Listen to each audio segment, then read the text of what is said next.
Okay,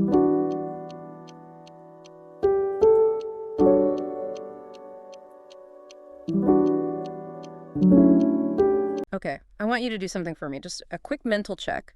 Run a little diagnostic on your evening last night. Okay. It's, say, 10:30 p.m. You've done the work, you've done the chores, all the obligations are finished. You are just, physically exhausted. Ready for bed. You brush your teeth, you crawl into bed, and you tell yourself, I am just going to check the weather for tomorrow. Or maybe I just need to see if that one email came through. Yeah, that's like the famous last words of the modern era. Right. You pick up your phone, the screen lights up, you unlock it, Mm-hmm. and then you just blink. And suddenly, the room is freezing cold, your arm is completely numb, and the clock says 12:15 a.m.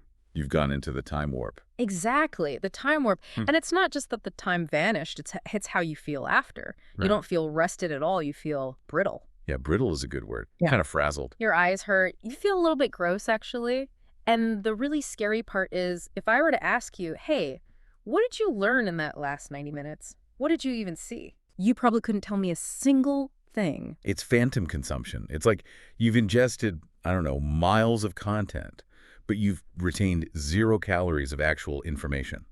So that experience right there, that's the baseline for millions and millions of people. And usually the conversation it stops there. We say, oh, I have no willpower, or I'm just addicted to my phone, and we sort of shame ourselves. Right. We internalize it as a personal failing. But the stack of research we're diving into today, it tells a completely different story. This is not a personal failing.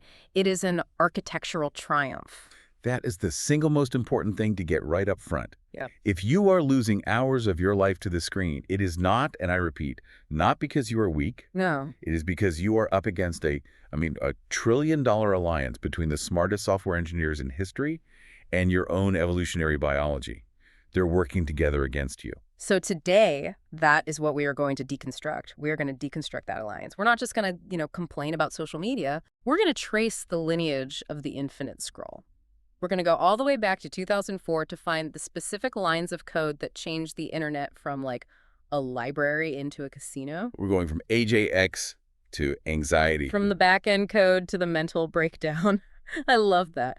So looking at our sources, we have a lot of ground to cover. We need to define the tech, right? AJX. The engine, Then we define the design, infinite scroll. the road. And then we have to define the result, doom scrolling, and its cousin, dopamine scrolling. And I really think to get your head around the magnitude of this, we have to start with the history. Yeah. Because it's really hard to appreciate how slippery the modern web is until you remember how sticky it used to be. Right. The click and wait era, the early 2000s. Oh, the dark ages. Absolutely. Okay, let's try to put ourselves back in that headspace. So it's, 2002. You're on a news website. You finish reading an article on the homepage. You want to read the next one. What physically happens on the screen? Well, first of all, you find the link and you click it. Yeah. And then everything stops. Yeah. Your whole world stops. Yeah. Your browser sends a request to the server. The screen goes completely white. You get the little hourglass or, the spinning beach ball of death. And that white screen wasn't just a flash. It was a real pause. Oh, no. Huh. Depending on your dial-up connection, you're sitting there for 2, 3, maybe 6 seconds.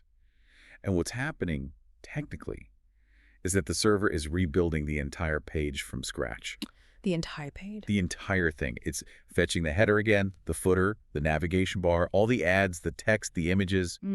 It is repackaging the whole website and sending it all back down the pipe to you as a brand new document. It's what they call synchronous. Exactly. It's a stop-start rhythm, constantly. The analogy that came to my mind when I was reading the notes for this is, it's like a conversation. Imagine if every single time I wanted to ask you a new question, I had to physically leave the room, close the door behind me, walk back in, sit down, and then I could speak. That is a perfect description of the pre-AJAX web. It was clunky. It was incredibly inefficient. But, and this is so crucial for the psychological part of this, that friction was actually a safety feature. A safety feature? How so? Because every single time that screen went white, your brain had a built-in stopping cue. Oh. You had this little micro moment of boredom where you'd see the reflection of your own face in the monitor, and you'd ask yourself, do I really want to read this next page? Is it worth the wait? Right. The trance was broken by the technology itself. You'd get annoyed just waiting for the page to load, so you'd just get up and get a glass of water or something. Exactly. The inefficiency gave you agency back, but obviously From an engineering perspective, that inefficiency was just a disaster. Developers hated it, users hated it, everybody just wanted speed. And that desire for speed brings us to the revolution, the acronym that really did change everything, AJX, Asynchronous JavaScript and XML. Now, I know XML is a little dated now, it's mostly JSON, but let's stick with the history for a second. What was the breakthrough here? What actually happened? So it was around the early 2000s, but it was really popularized by Google around 2004, 2005. Developers started using this concept called the XML HTTP request. Which sounds incredibly dry and boring. It sounds dry, but I'm telling you, it is pure magic. What it allowed the web browser to do was to whisper to the server in the background. Whisper, I like that image. So not shouting anymore. Not shouting, rebuild the house? No. The browser could just quietly say, hey, the user just clicked archive on this one email. Can you just update that one little line in the database for me? And the server just whispers back, done.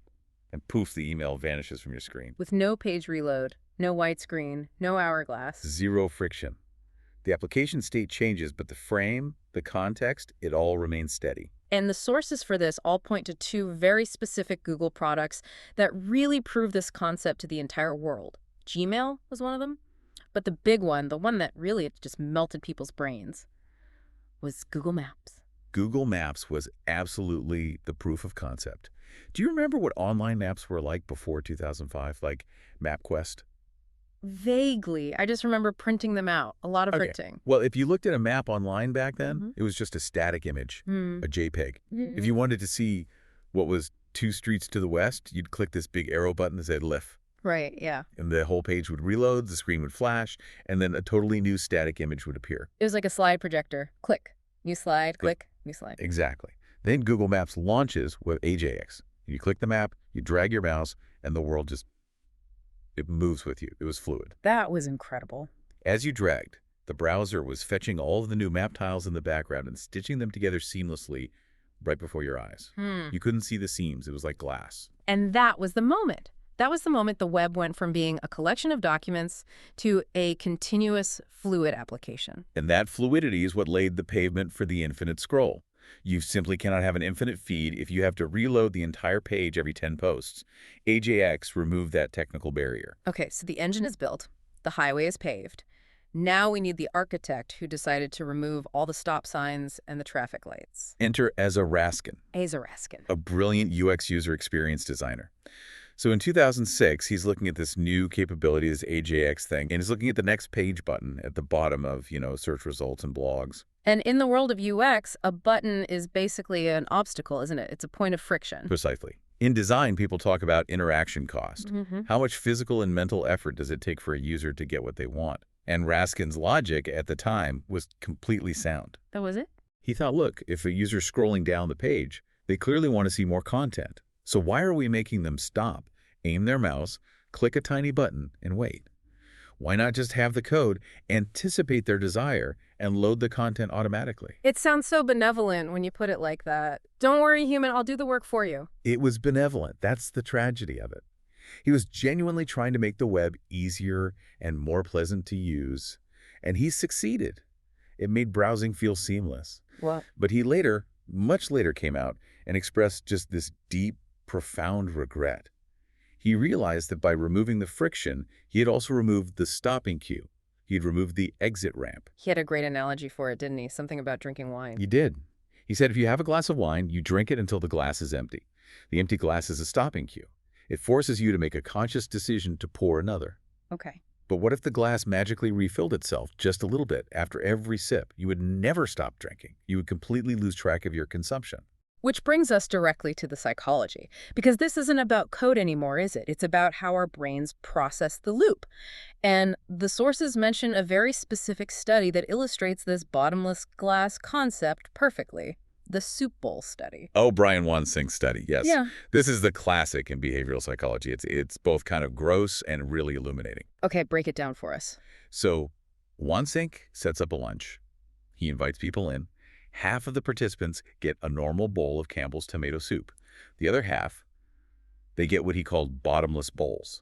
And these were rigged, right? They were tricked out with hidden tubes. Exactly. There were tubes connected under the table, and they were very, very slowly refilling the bowl from the bottom as the person ate. So visually, the soup level never seemed to go down.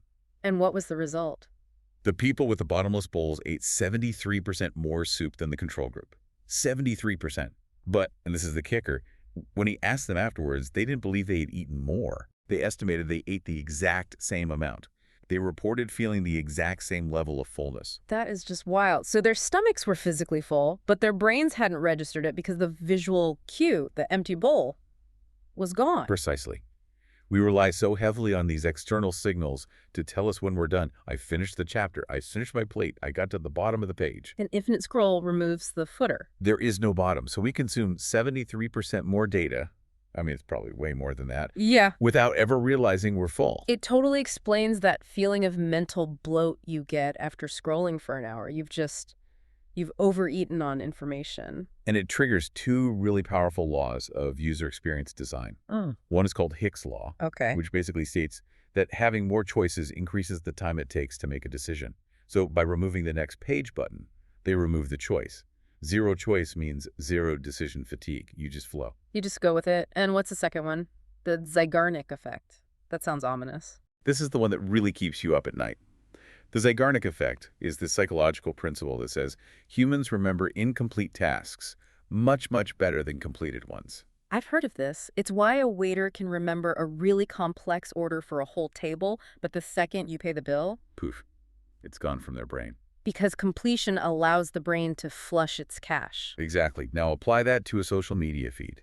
If you have pagination, page 1, page 2, page 3, finishing page 1 is a completion event, your brain gets a tiny little check mark, okay, task done. Right. A little hit of satisfaction. But with infinite scroll, the task of browsing is permanently incomplete. You are always in the middle of the river. There is no shore. So your brain is just constantly nagging you in the background. Hey, you haven't finished yet. Just a little more. You have to see what's below the fold. It creates this state of low-grade, persistent tension that can only be resolved by scrolling further. But the resolution never, ever comes. It's an open loop that you can never close. But okay, it's not just that we can't stop, it's that we're being actively rewarded for continuing. This is where we have to talk about the slot machine mechanism. The variable reward system. Yeah. This is straight out of the B.F. Skinner playbook on operant conditioning. It's the absolute core of the hook model that Neriel wrote about. Okay, so walk us through that hook model. So the model has 4 basic parts. First, you have the trigger. This is usually something internal, like a feeling of boredom or loneliness or anxiety, or it can be external, like the ding from your phone. Right. Then comes the action. The scroll. Yeah. And just notice how incredibly low effort that action is. It's a tiny thumb twitch. If you had to solve a math problem to see the next tweet, you'd stop immediately. But scrolling is frictionless. And then number 3 is the variable reward. And this is the part I find so fascinating. Why variable? Why not just give me good, interesting content every single time? Because consistency is boring to the human brain. Think about it. If every single pull of a slot machine lever gave you $1, you'd play for about 5 minutes and you'd leave. Yeah. If every pull gave you nothing, you'd also leave. But if most of the pulls give you nothing, but occasionally and completely randomly you win $100, you will pull that lever until you starve to death. It's the maybe. It's the possibility. Maybe the next post is the one that changes my life. Maybe the next one is hilarious. Maybe the next one makes me furious. The brain is absolutely addicted to unpredictability. It releases dopamine. And we really need to clarify a huge misconception about dopamine right here. You mean that it's the pleasure molecule? Right. People always think dopamine is about liking something. It's not. Dopamine is about seeking. It is the molecule of craving. It's the propulsion system in your brain that says, do it again. Something good might happen. It's designed to keep you hunting and foraging. So when I'm scrolling at midnight, and I'm not even enjoying it, in fact, I'm kind of miserable, but I literally cannot put the phone down. That's dopamine. That is pure, uncut dopamine.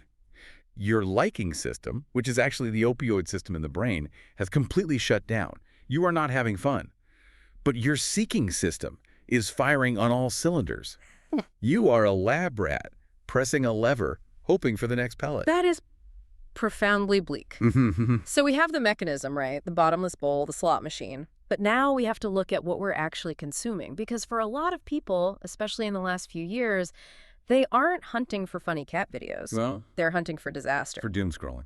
This term really just blew up in 2020. It was word of the year in some dictionaries. But let's define it clinically. What makes it different from just, reading the news. The two key differentiators are compulsion and distress. Doom scrolling is the compulsive consumption of negative news, despite the fact that it is causing you obvious emotional harm. So you feel bad, reading more is going to make you feel even worse, and yet you do it anyway. The magnetic pull to continue is just overpowering. It's almost like a form of emotional self-harm. In a way, it is. But it's rooted deep in our survival instincts. We all have something called a negativity bias. And this goes way back, right? Back to the savannah. All the way back. Imagine you're an early human. You're walking along, you see a beautiful sunset over there, and you see a little rustle in the bushes over here. That might be a tiger. Which one does your brain prioritize? The tiger. Every time. If I miss the sunset, I'm a little sad. If I miss the tiger, I'm dinner. Exactly. Your brain is hardwired to treat negative information as high-value survival data. Yeah. It is stickier, it grabs your attention faster, and it holds it for longer. So when you see a headline like global economy collapsing or new virus variant discovered, your amygdala, The lizard brain. the lizard brain, just lights up. The amygdala hijack. Yes, it completely overrides your prefrontal cortex, the logical, rational part of your brain. It starts screaming, danger. We're in danger. We need more information to survive this. So the scrolling becomes a way to try and feel like you're gaining control. That's it. You are scrolling to find the answer. You're desperately looking for the one piece of information that says, okay, here's the solution. You're safe now. You can stop. But because of the infinite scroll. The answer never comes. The feed just serves up 10 more threats, and then 10 more after that. Yeah. So you stay locked in that state of hypervigilance. And this leads to what the sources are calling defend mode. Can you explain that? Yeah, I love this distinction. So ideally, as humans, we want to be in discover mode. That's when you're learning a new hobby, reading a good book, exploring a new city. Your brain is open, it's curious, it's receptive. Okay. Doom scrolling locks you into defend mode. You are physically and mentally crouched. You are anticipating an attack. You're scanning the horizon for threats. It reminds me of that old theory, mean world syndrome. Yes, George Gerbner's theory from the TV era, but it's on steroids now. If you spend 3 hours a day mainlining content about conflict and crime and disaster, your brain starts to assume that the real world is statistically that dangerous. You start to mistrust your neighbors. You become more anxious about just leaving the house. And for teenagers. For teenagers whose brains are still so plastic. It could be rewriting their whole baseline personality. It's a real possibility. If you spend your critical developmental years marinating in defend mode, anxiety could become your default factory setting for life. That is a really heavy thought. But the toll isn't just mental. The sources are very, very clear that this has real physical consequences. We have to talk about the sleep thief. Yes. My favorite term. Revenge bedtime procrastination. I relate to this term so much. The study said 71% of people do this. Why revenge? Who are we taking revenge on? We're taking revenge on the day, on our schedule. For so many people, between a boss and kids and a spouse and chores, they have literally zero agency over their time from 7 a.m. to 10 p.m. The late night is the only time that feels like it belongs to them. So they stay up scrolling, not because they even want to scroll, but because they don't want the day to end without having done something that was just for themselves. Exactly. They're reclaiming their time. But the tragedy is they're reclaiming it by absolutely destroying their own biology. We all know about the blue light from the screen, right? It suppresses melatonin. Blue light is definitely part of it, but the newer research suggests it's actually the cognitive arousal that's even more damaging. The content, again, it always comes back to the content. Always. If you are doom scrolling political arguments at 11:45 p.m., you are spiking your cortisol levels. You are triggering your body's fight or flight response. Yeah. Your heart rate elevates, your body temperature rises.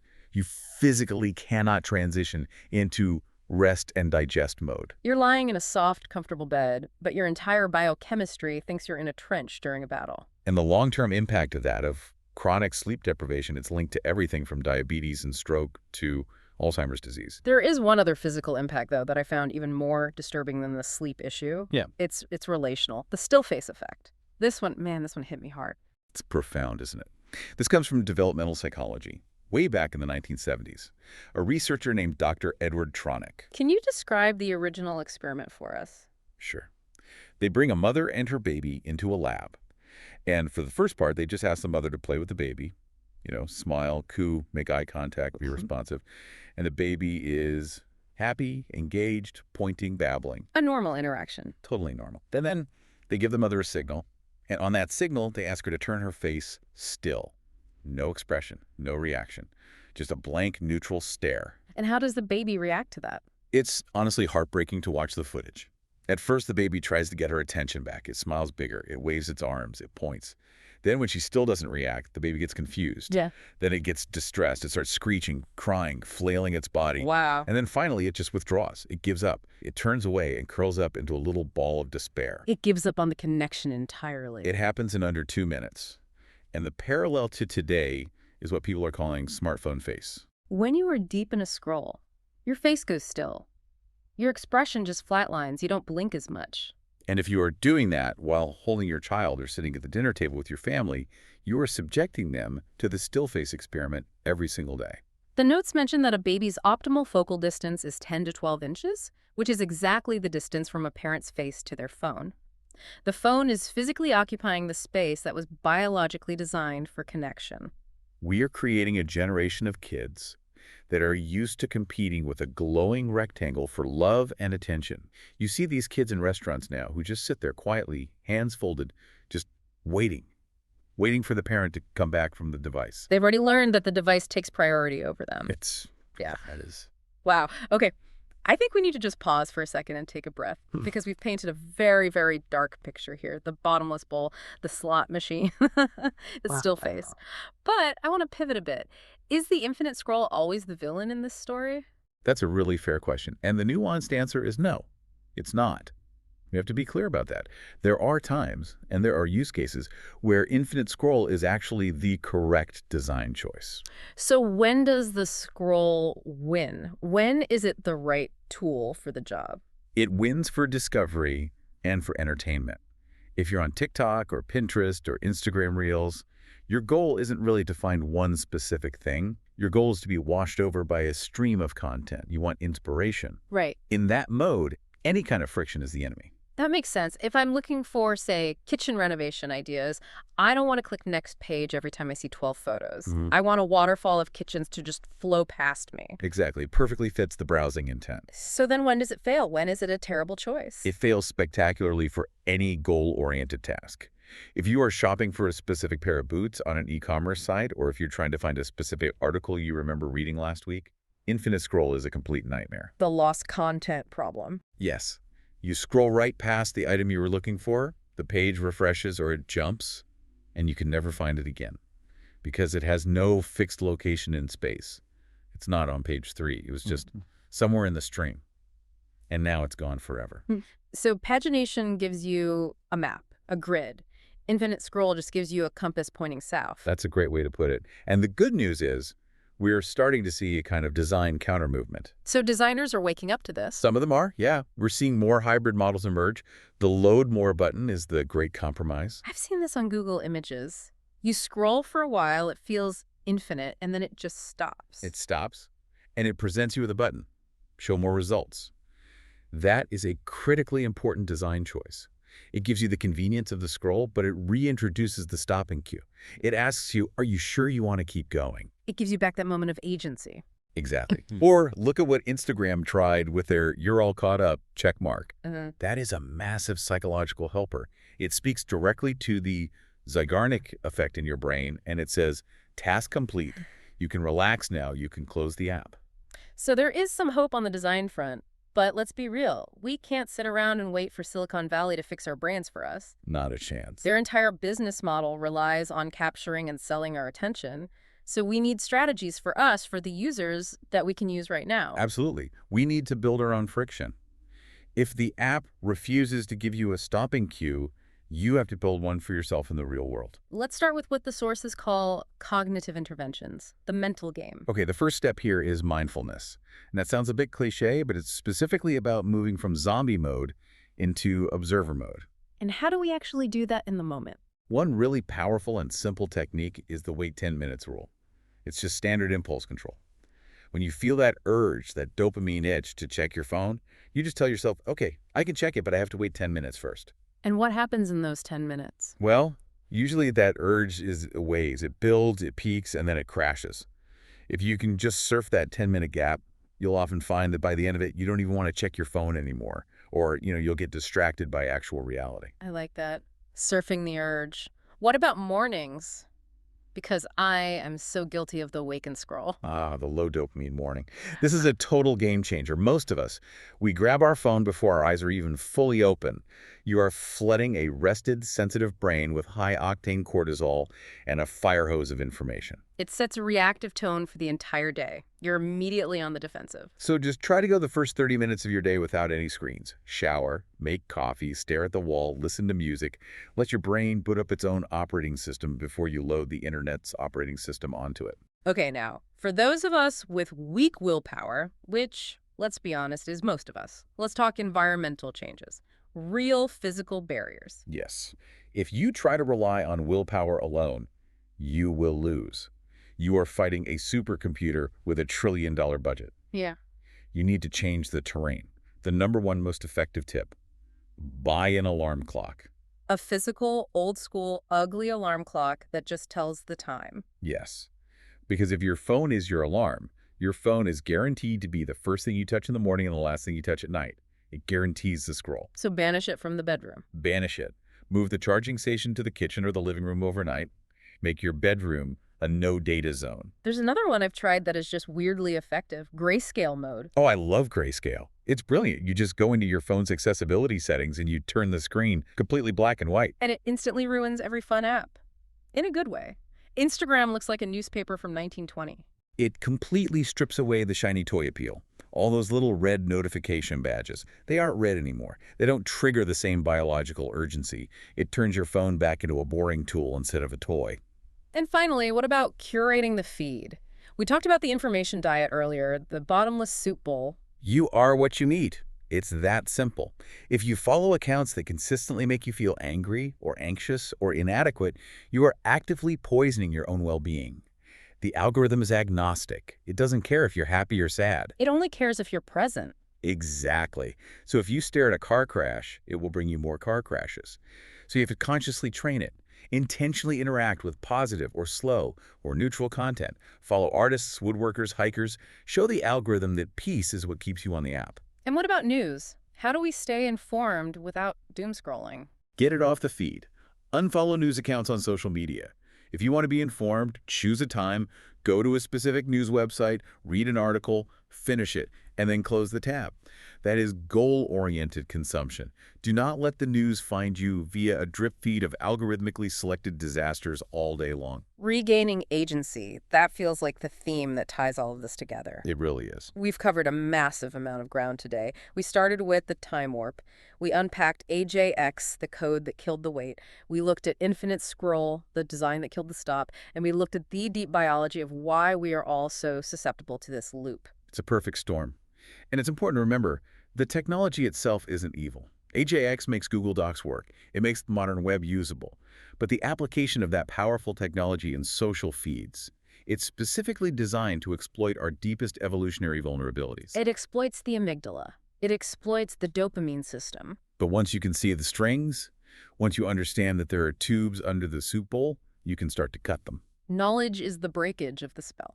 Absolutely. I want to leave our listeners with one final thought to chew on. It's something we touched on, but I want to make it really explicit. Go for it. When you are scrolling, and you've been doing it for an hour, and you're seeing ads, and you're generating data for a massive corporation, ask yourself this question: are you the customer using a product?